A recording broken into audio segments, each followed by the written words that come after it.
साईं ॻोठ मसूर जीवा में तमामु ख़तरनाक चमड़ो दाख़िल थियो आहे, जेको स्कूल जे शागिर्दनि अॼु सुबुह जो ई हिन खे शिकार कयो।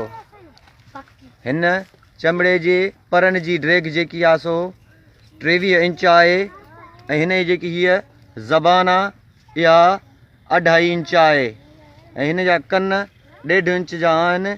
हीउ बाक़ाइदे कुते जे नस्ल वारो लॻे थो, बाक़ाइदे ख़तरनाक नोकदार हिन जा ॾंद आहिनि, हिन जा चंबा बाक़ाइदे। हीउ ॾिसो केतिरो ख़तरनाक चमड़ो अॼु मसूर जीवा में दाख़िल थियो आहे, जेको स्कूल जे ॿारनि अॼु हुनखे शिकार कयो।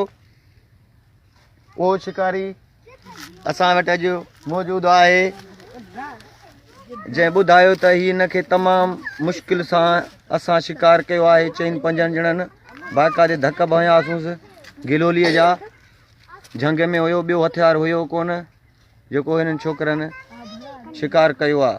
हीउ ॾिसो साईं ख़तरनाक चमड़ो, कुते जे नस्ल वांगुरु, मुढी कुते वांगुरु आहे बाक़ाइदे।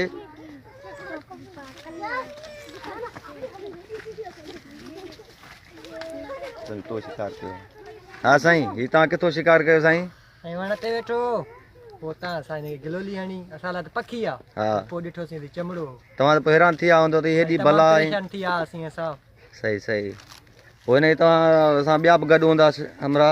हा साईं, ॿिया बि निकितल आहे शिकार। तव्हां त कुझु हमलो बमलो कयो न? न वण ते वेठो। अच्छा, महिरबानी साईं।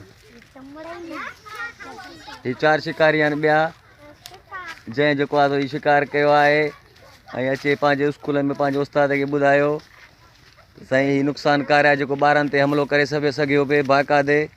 हिन जा तमामु 23 इंच जेका आहिनि सो हिन जा बाक़ाइदे पर आहिनि।